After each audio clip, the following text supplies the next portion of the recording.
નમસ્કાર. નિર્માણ ન્યૂઝની વિશેષ રજૂઆત ઝરોડ કાર્યક્રમ સાથે હું છું યજ્ઞ ત્રિવેદી. દર્શક મિત્રો, આજે ઝરોડ કાર્યક્રમમાં ચર્ચા વિચારણા કરવાની છે યુનિફોર્મ સિવિલ કોડ એટલે કે યુસીસીને લઈને.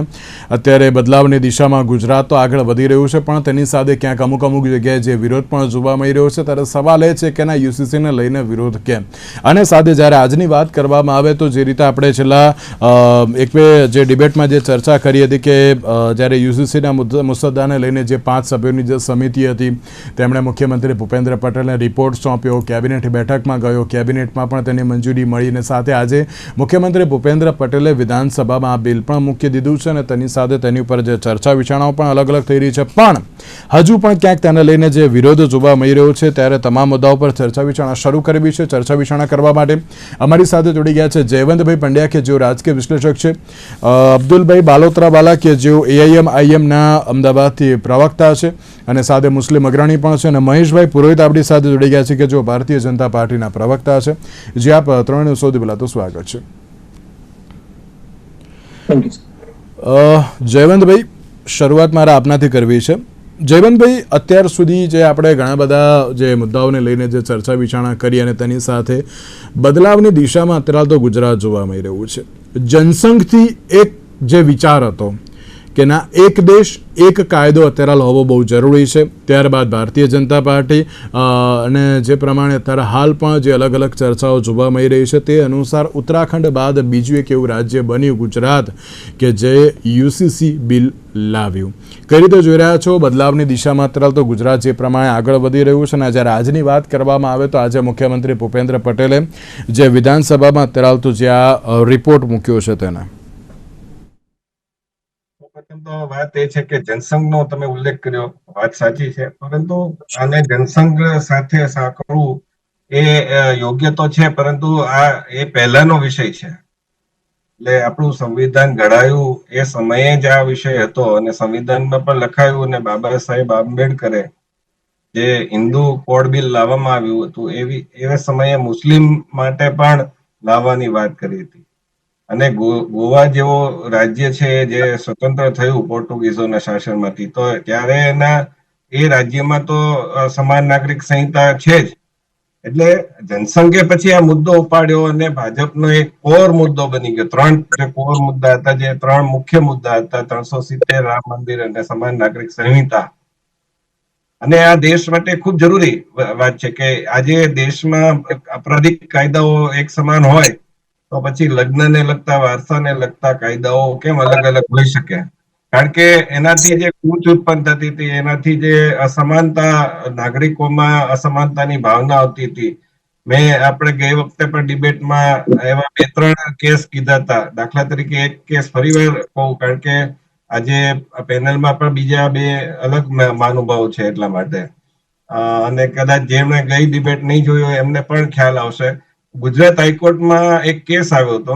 એ કેસમાં એવું હતું કે 3 જે દીકરીઓ હતી એમની માતા છે એ મુસલમાન હતી, એટલે પહેલા હિન્દુ હતી પણ એને BSNL-માં એ નોકરી કરતી હતી અને એને પછી એના સાથી સાથે લગ્ન કર્યા, અને લગ્ન કર્યા એટલે મુસલમાનના સિદ્ધાંત પ્રમાણે એ મુસ્લિમ બની ગયા અને એ પછી એ મૃત્યુ પામ્યા. તો એની 3 દીકરીઓએ કોર્ટમાં અપીલ કરી કે આ માતાની જે સંપત્તિ છે એના ઉપર અમારો અધિકાર લાગે છે, પરંતુ કોર્ટે એમ કહીને ના પાડી દીધી કે મુસલમાન બની ગયા હતા અને ઇસ્લામિક કાયદા મુજબ એને ન મળે.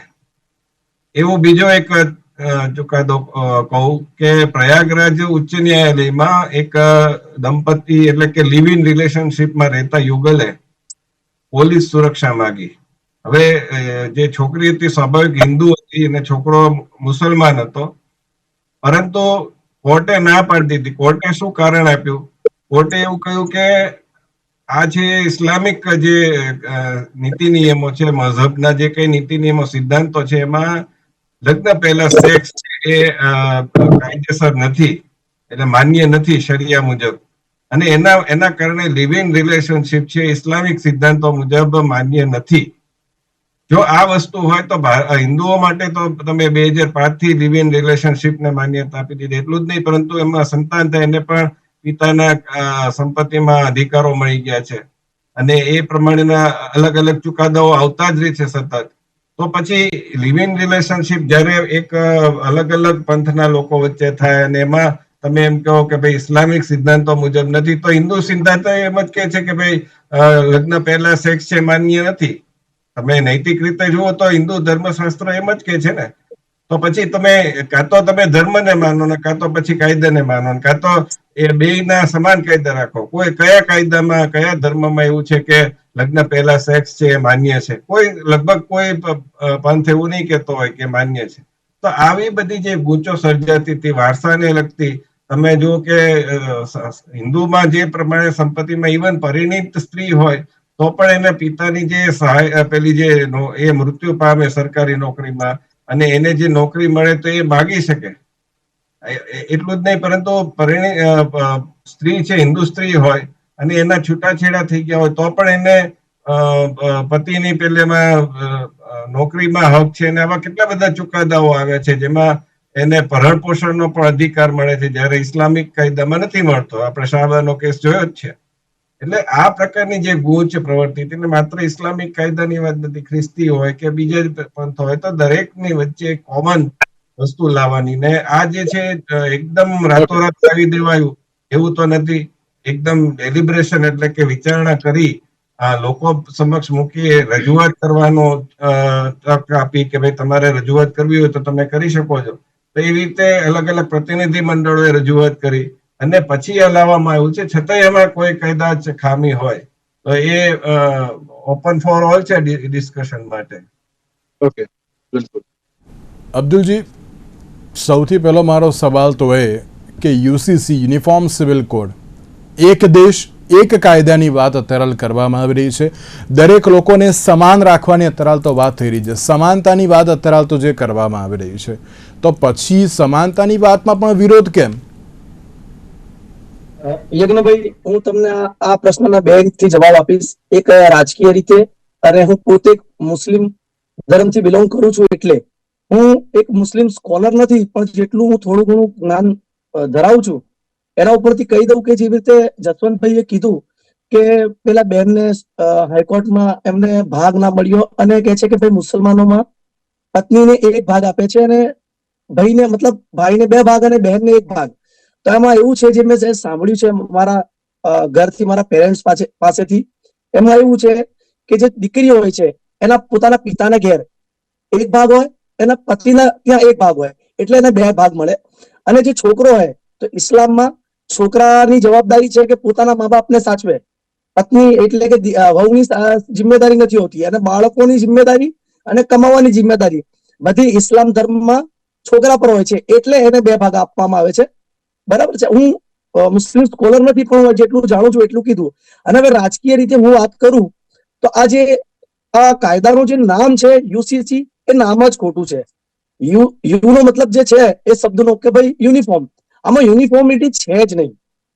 કેમ કે ગુજરાતની જે સૌથી મોટી જાતિ કહો કે તમે કહો કે વોટ બેંક કહો ભાજપની, એ એસટી સમાજને બાકાત રાખવામાં આવી છે.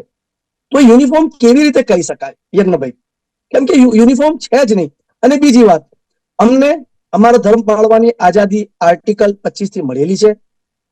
આપણો ભારત દેશ વિવિધતામાં એકતા માટે જાણીતો છે, ન કે સમાનતામાં એકતા માટે. આ લોકો સમાનતામાં એકતાની વાત આ નવી લાવી રહ્યા છે. અને જો આ પ્રકારે દેશમાં અંદરો અંદર જાત ધર્મના અંદર આ પ્રકારે ચાલતું રહેશે તો દેશની અધોગતિ થશે, ન કે વિકાસ. આપણે ચીન જેવા દેશથી હરીફાઈ કરવાની છે. અંદરો અંદર એકબીજાને નીચું દેખાડી વોટ લઈ સત્તા તો મળી જશે, પણ હું ગેરંટીથી કહું છું કે આપણો દેશ આગળ આવી રીતે નહીં જાય. તમે જે કહ્યું કે ના એસટી સમાજને કેમ બાકાત રાખવામાં આવ્યો, ત્યારે એસટી સમાજ દ્વારા રજૂઆત કરવામાં આવી હતી. મેં આની પહેલાં જ મેં એક ડિબેટ કરી હતી કે જેમાં આદિવાસી સમાજના અગ્રણી હતા, જયવંતભાઈ પણ હતા આઈ થિંક મારી જોડે ડિબેટમાં.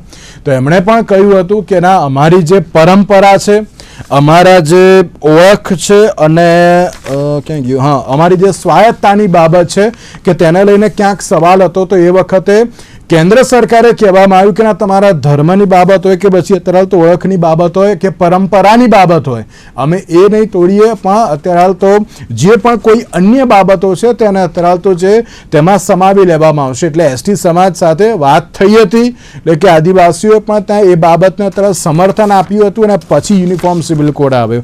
પણ તમે અત્યારે જો કોઈ વાત કરી હતી રાજ્ય સરકાર જોડે કે બધી કેન્દ્ર સરકાર જોડે કે ના અત્યારે તો આ બિલ આમાં આ લાવવું જોઈએ કે તેમ લાવવું જોઈએ, તેને લઈને તમારા સમાજ દ્વારા કોઈ પણ પ્રકારની ચર્ચા થઈ હતી? બહુ સારો પ્રશ્ન પૂછ્યો તમે યજ્ઞભાઈ.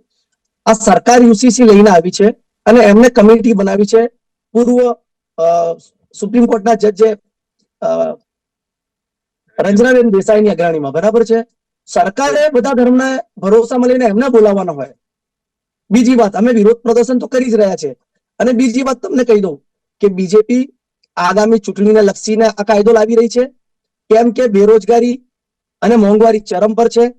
આ મુદ્દો લાવી અને એ લોકોને બતાવવા માંગે છે કે અમે મુસ્લિમોને ટાઈટ કર્યા છે. રાજ્ય સરકાર જોડે ના, નહોતી કરી. અને બીજું તમને આગામી વાત કહી દઉં કે આસામમાં ચુનાવ થવા જઈ રહ્યા છે, ચૂંટણી આગામી છે. રાજ્ય સરકારે નતા બોલાયા આપને? ના, આ જે કમિટીના જે હોય, તો તમે પહેલ કરી? તમે પહેલ કરી કે ના ભાઈ અમારે આ મુદ્દા ઉપર ચર્ચા કરવી છે તો અમને સમય આપો, એમ તમે પહેલ કરી? યજ્ઞભાઈ તમારી વાતને હું માની લઉં. હવે અત્યારે અમે વિરોધ કર્યો છે તો શું ગુજરાત સરકાર સેન્સ લેશે? તમને શું લાગે છે? હું ખાતરીથી કહું છું કે નહીં લે. કેમ કે આપણે હિન્દુ કોડ બિલ મુસલમાન પર થોપવા માટે અને એક સમાજને રાજી કરીને વોટ બેંક કરવા, એક તરફ કરવા માટે, આ ધ્રુવીકરણ માટે કરી રહ્યા છે. દેશની અધોગતિ તરફ લઈ જશે અને લીવ ઇન રિલેશનશીપને વધારો આપે એને વેગ આપે એ પ્રકારનો કાયદો છે. અને આ યુનિફોર્મ કાયદો તો નથી જ, ફક્ત નામ માત્રથી યુનિફોર્મ નથી થઈ જવાતું. જેવી રીતે કે હું આગામી ડિબેટમાં હિન્દુ તમને અત્યારે તો કેમ પ્રોબ્લેમ છે મને એમ જ કહો. એટલે કે મુસ્લિમ સમાજને કેમ પ્રોબ્લેમ છે? બસ ખાલી એક પ્રશ્ન તો હું જવાબ આપી દીધો કે ભાઈ અમારામાં દીકરીઓને એક ભાગ કેમ આપવામાં આવે છે? કેમ કે એને બીજી રીતથી બે ભાગ મળી જાય છે અને છોકરાની જવાબદારી વધારે હોય છે. આ મારી પરંપરા અને અમારો કાનૂન છે, ઠીક છે. બીજી વાત, પણ ક્યાં બાબત કહેવામાં આવી છે કે ના મહિલાઓના જે હક છે તેમને સુરક્ષિતતા માટે આ ટ્રિપલ તલાક જેવી જે બાબતો છે એ બધાને અત્યારે તો અટકાવવા માટેની અત્યારે આ બાબત છે ને એટલા માટે જ અત્યારે તો લાવવામાં આવે છે. મુસ્લિમ સમાજની તમામ મહિલાઓ આ જે બિલ છે તેનાથી ક્યાંક ખુશ થશે તેવી બાબત અત્યારે જોવા મળી રહી છે. જો એક તરફ બીજેપી અને તેમની ભગીની સંસ્થાઓ એમ કે છે કે અમે મુસ્લિમ યુવતીઓ અને સ્ત્રીઓને આઝાદ કરવા માટે, એમને છૂટ આપવા માટે કે ભાઈ એમને આ જો લોકો કે છે કે ભાઈ આવી પરંપરાઓમાં છે ચુસ્ત રૂઢિચુસ્ત માટે એમાંથી બહાર લાવવા માંગીએ છીએ. અગર તેઓ એટલી જ મુસ્લિમ સ્ત્રીઓની ફિકર કરતા હોય તો 14% ભારતમાં મુસ્લિમ છે, તો 60% એજ્યુકેશનમાં અને 7% રાજકીય રીતે એમને આરક્ષણ આપવું જોઈએ. અમે તેનો વેલકમ કરીશું. પછી ભલે ને ભાજપ સરકારે લઈને આવે. આ લોકોની કથની અને કરણીમાં ફરક છે. અને નથી, હું ફરી વાર કહીશ, આ યુસીસી કાયદો નથી, મુસ્લિમો પર થોપવામાં આવેલ હિન્દુ કોડ બિલ છે. અને બીજી વાત, એક પોઈન્ટ કહેવાનું રહી ગયું તમને. જેટલા કટ્ટર દુનિયામાં ઇસ્લામિક દેશો હોય તમારી દ્રષ્ટિએથી, એ લોકો પણ ત્યાંના વસતા હિન્દુઓને પોતાની રીતથી લગ્ન કરવા, છૂટાછેડા લેવા અને પોતાના અંતિમ ક્રિયા કરવા માટેની છૂટ આપે છે. તો આ તો અશ્વેત અંગ્રેજો થઈ ગયા આપણા દેશના, જેવી રીતે કે તગલગી ફરમાન કહી શકાય એક પ્રકારે. એટલે ધર્મ અને પરંપરાને લઈને પણ અત્યારે બાબત ક્યાંક જોવા મળી રહી છે. મહેશભાઈ, ક્યાંક હજુ પણ જે મુસ્લિમ સમાજ આનો વિરોધ કરી રહ્યો છે કે ના અત્યારે આ જે પગલું લાવવામાં આવ્યું છે ક્યાંક યોગ્ય નથી. ચૂંટણી લક્ષી પણ અત્યારે તો જે મુદ્દો તેમના દ્વારા ગણવામાં આવી રહ્યો છે, સાથે સાથે જે તેમની ધર્મ અને પરંપરા છે તેનાથી ક્યાંક વિપરીત કાયદો હોય તેવી પણ બાબત તેમના દ્વારા કહેવામાં આવી છે. મહેશભાઈ. નમસ્તે યજ્ઞભાઈ. પહેલી વસ્તુ તો હું એ કહેવા માંગુ છું કે જયારે સીએએ નો કાયદો આવ્યો ત્યારે એ લોકોનું લોજિક એવું હતું કે તમે ધર્મ આધારિત કાયદો કેવી રીતે બનાવી શકો. આજે એ લોકોનું લોજિક એવું છે કે તમે બધાને સમાન કેમ ગણી રહ્યા છો, બરોબર છે. તો આ એ લોકોની ડે 1 થી, મતલબ જયારે ભાજપ આઝાદ થયો અને મતલબ હિન્દુઓ માટે અલગથી કોડ બિલ આપવામાં આવ્યું અને અન્ય સમાજને પોતપોતાની ધાર્મિક પરંપરા અનુસાર સિવિલ બાબતમાં છૂટ કરવા આપવામાં આવી. હું તમને એમ કહું છું કે એ લોકોએ એમની ધાર્મિક પરંપરા અનુસાર જીવવું છે. એમનું કહેવું એમ છે કે ભાઈ અમારા ઇસ્લામિક કાયદાની અંદર બહેનોને ત્રીજો ભાગ આપવા માટે લખ્યું છે. તો તમે કેમ આ એક કે બે વસ્તુથી તમે ક્રિમિનલ પ્રોસિજર જેવી એ બી તમે એની અંદર વાપરેલી છે લખો કે ભાઈ ચોરી કરે તો હાથ કાપી નાખો, ખોટી નજર નાખે તો આંખ ફોડી નાખી, તમે એમાં બી જતા રહો? નહીં, ખાલી આપણે જ્યાં ફાયદા થઈ શકતા હોય, આપણને જ્યાં લાભ મળી શકતા હોય એવા વસ્તુને ફોલો કરવી છે, એ પરંપરા અનુસાર કરવું છે. બાકીની વસ્તુ પરંપરા અનુસાર નથી કરવી. 1931 થી પરંપરા અનુસાર આ લોકો જીવી નથી રહ્યા. નંબર 1. નંબર 2, કેમ જરૂરી છે? જરૂરી એટલા માટે છે કે જ્યારે કોઈ એક દેશની અંદર બે સમાજ અલગ અલગ કાયદા હેઠળ, અલગ અલગ વ્યવસ્થા હેઠળ જો એ લોકો ઉછરે તો આજ નહીં તો 100 વર્ષ પછી, 200 વર્ષ પછી બંને સમાજની અંદર અસમાનતા ખૂબ જ મોટા પ્રમાણમાં આવે. કારણ કે એક જ દેશની અંદર બે સમાજમાં એક સમાજને છૂટ હોય છે 4 વાઇફ રાખવાની, બીજા સમાજને નથી હોતી. એક સમાજ પાસે આપણે શું કહીએ, આપણે લગ્નના કે વિચ્છેદન કે કોઈ બી અલગ અલગ રૂલ છે, જ્યારે બીજા સમાજ પાસે નથી. એ બંને સમાજ એકબીજાના પડોશી હોઈ શકે, એકબીજા પાસેથી ખોટી પ્રેરણા લઈ શકે. કેમ ન આપણે એને એક સિમિલર પટ્ટીમાં રાખીએ અને એ લોકોનું પછી આપણે આગળ તો જ એની અંદર સમાનતા આવે. અધરવાઇઝ સમાનતા કેવી રીતે આવશે? અને જયવંતભાઈએ તમને ઉદાહરણ આપ્યા જ છે. મહેશભાઈ, એક બાજુ અબ્દુલજી એમ પણ કહે છે કે અમને કોઈ ચર્ચા કરવા માટે બોલાવ્યા નહીં, અને જો બોલાવે ને તો પણ સરકાર પોતાનું જ ચલાવશે. દેખો ભાઈ, અમે જ્યારે અમારા પક્ષની સ્થાપના થઈ ત્યારે અમે એવું કીધેલું કે અમે યુસીસી લાવવું. અમને જે વોટ મળ્યા છે એ યુસીસી લાવવા માટે વોટ મળ્યા છે. કોઈની લાગણીઓ, ખોટી લાગણીઓ સાંભળવા માટે વોટ નથી મળ્યા. જ્યારે જ્યારે અમારા મસોદાની અંદર જ્યારે એડ કરવાનું ને ત્યારે અમારે વિચારવાનું. તો અમારા વડવાએ જે 40-50 વર્ષ પહેલા જ્યારે નક્કી કર્યું કે ભાઈ અમે આ પક્ષની સ્થાપના જ એટલા માટે કરીએ છીએ કે એક દિવસ અમે યુસીસી આવીએ તો પછી બીજી વાત જ ક્યારે. અમે યુસીસી આવી રહ્યા છીએ, બરોબર છે, અમારો અધિકાર છે, અમારી ફરજ છે, અમારા પર વિશ્વાસ મૂકેલા લોકોની ફરજ છે અમારી કે અમે યુસીસી ને લાગુ કરીએ. બિલકુલ. અબ્દુલજી, હું મહેશભાઈની એક વાતને પ્રશ્નનો જવાબ આપવા માંગુ છું. એમણે કીધું કે બીજા ફાયદાઓ આ લે છે, ધર્મ પાળે છે, આ છે. અમને સંવિધાને આર્ટિકલ 25 થી જે આઝાદી આપી છે એ જ માંગીએ છીએ. અમે નથી કહેતા કે જે હિન્દુ સમાજને HUF ના નામ પર ટેક્સમાં જે છૂટ મળી છે એ અમને આપો. અમે માંગતા નથી, અમે શાંતિથી જીવાય છીએ. જે અમારા પાસે છે, જે હતું એ ઠીક છે. ના તો અમે આરક્ષણ માંગીએ છીએ, ના તો અમે એક્સ્ટ્રા કઈ માંગીએ છીએ, જેવી રીતે કે હિન્દુ સમાજને મળેલું છે HUF ના નામે, બરાબર. આ ને બીજી વાત, જો IPC, BNS ધારા કે ટ્રાફિકના જે રૂલ હોય મુસ્લિમો માટે બધા જ એક જ છે. સમજો કે આ લોકો એમ કહેવા માંગે છે કે આપણે દાખલા તરીકે લઈએ કે ભાઈ ક્રિકેટ હોય, હોકી હોય કે કબડ્ડી હોય, બધામાં એક નિયમ ના ચાલે. ખેલ બદલાય, નિયમ બદલાય. ટ્રાફિકના નિયમોના દંડ અમારા માટે પણ એ જ પ્રાવધાન છે, ટેક્સેશન બી અમારા માટે એ જ છે. બધું સમાન છે. ફક્ત આર્ટિકલ 25 થી અમારા ધર્મને પાળવાની અમને આઝાદી છે, બીજું કઈ અલગ નથી. આમના ધર્મની આઝાદી છે, અમને અમારા ધર્મની આઝાદી છે. ધર્મ પાળવામાં ક્યાં કોઈ ના પાડે છે? આ કાયદાની વાત અત્યારે તો જોવા મળી રહી છે ને. આ જે 25 નવેમ્બર, યજ્ઞભાઈ તમે તો જાણો જ છો યજ્ઞભાઈ, આ આર્ટિકલ 25 છે, અમારો ધર્મ પાળવાની જે આઝાદી આપે છે, અને આ યુસીસી કોડ બિલ અમને એ કરવાથી રોકે છે. કેમ કે અમારા જે દીકરીઓના અધિકાર અલગ છે, છોકરાઓના અલગ છે, અમારા લગ્નની પ્રથા અલગ છે. જેવી રીતે કે એક્ઝામ્પલમાં કે ઇસ્લામમાં છોકરીઓને વધારે હકૂક આપવામાં આવે છે, હક્કો આપવામાં આવેલા છે. આ કહેતા મને સારું નથી લાગતું. આમને કહી દઉં છું કે 1956 થી સાંભળીને તમારા ચેનલ માધ્યમથી ગુજરાતની જનતાને જણાવવા માંગુ છું કે 1956માં પ્રથમવાર હિન્દુ મહિલાને છૂટાછેડા લેવાના અધિકાર મળ્યા હતા. એના પહેલાથી 1400 વર્ષોથી મુસ્લિમ મહિલાને ખુલ્લા લેવાનો અધિકાર છે. કેમ કે સાતો જન્મ માટે બંધાઈ ના શકે, હોઈ શકે કે ના નીવડે. ઓકે જી જી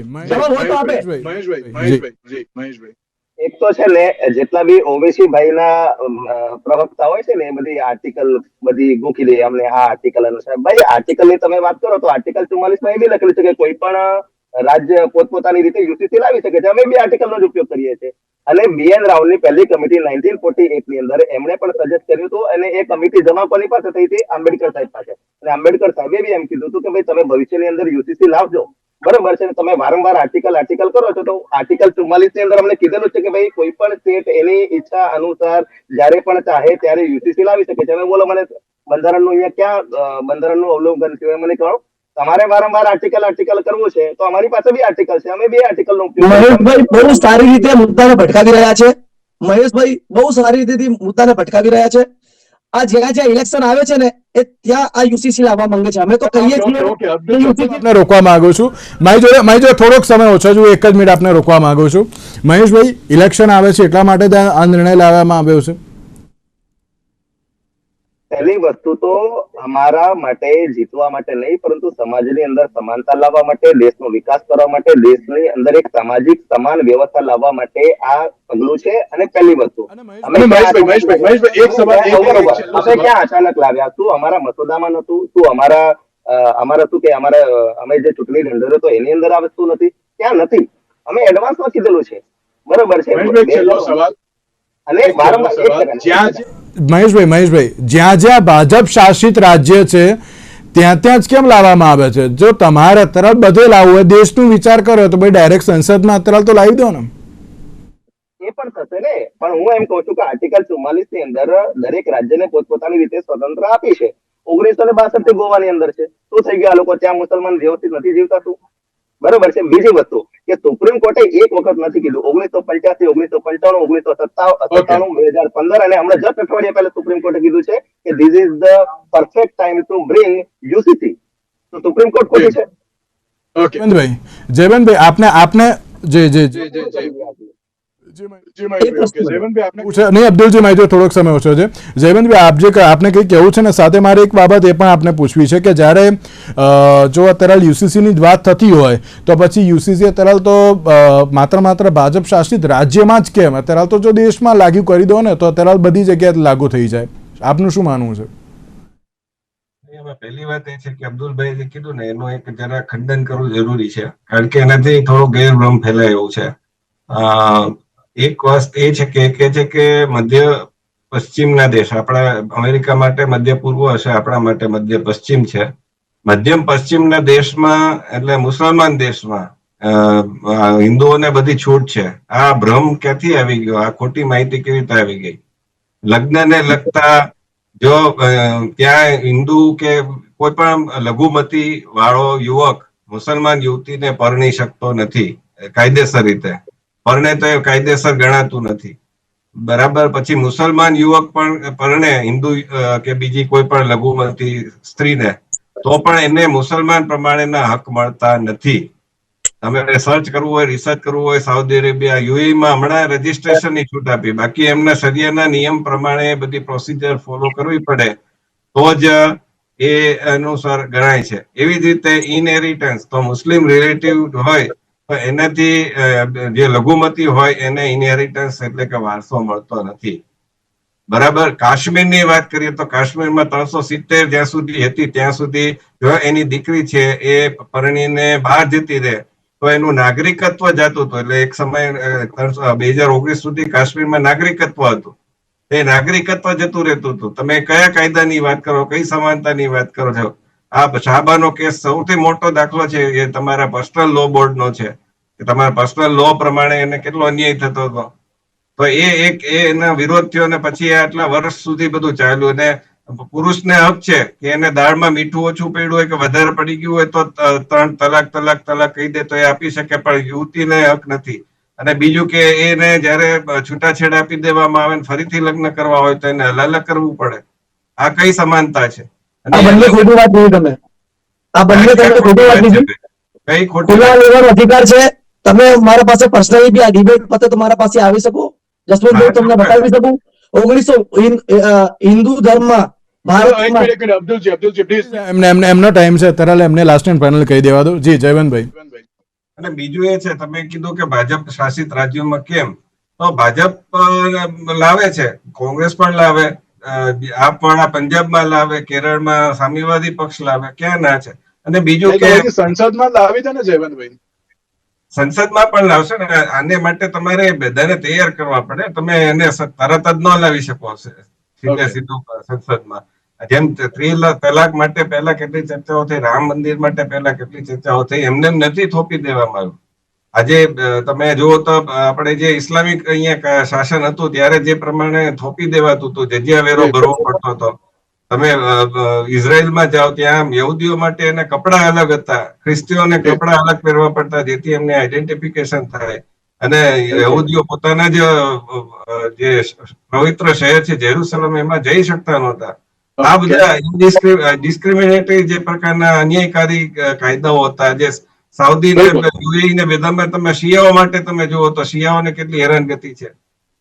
તો તમે કઈ સમાનતાની વાત કરો છો? અને અહીંયા તમને રજૂઆત કરવાની તક મળેલી છે, તમે એમ કહો કે અમને બોલે સરકાર, તો એવું ના બને. તમને ઓપન ફોર હોલ્ડ તમને ડ્રાફ્ટ મૂકી દીધો તો તમે રજૂઆત કરી શકો. એ લોકો રંજાબેને અલગ અલગ પ્રતિનિધિઓ મંડળો મળ્યા હતા, સમાચારમાં વાંચતા હતા, તો તમે રજૂઆત કરી શકો. તમારી રજૂઆત યોગ્ય છે તો માન્ય રાખવામાં આવશે, એમાં કોઈ પ્રશ્ન જ નથી.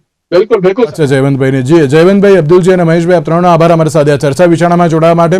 તો દર્શક મિત્રો, જયવંતભાઈની વાત જે અત્યારે હાલ ચોક્કસ સાચી છે, કારણ કે જો અત્યારે હાલ જો કોઈ રજૂઆત કરવામાં આવી હોય, કોઈ ચર્ચા કરવામાં આવી હોય, તો પણ અત્યારે તો કહી શકાય કે ના, અત્યારે આ રજૂઆત કરવામાં આવી છે ને તેને લઈને અત્યારે વિચાર પણ કરવો જોઈએ. પરંતુ અત્યારે ક્યાંક એ જોવા મળ્યું નહીં, ત્યારે હવે જોવાનું એ રહ્યું કે આગામી સમયમાં હવે કયા પ્રકારની ચર્ચા વિચારણા જોવા મળશે. આજના વિશેષ કાર્યક્રમ મને આપશે. નમસ્કાર.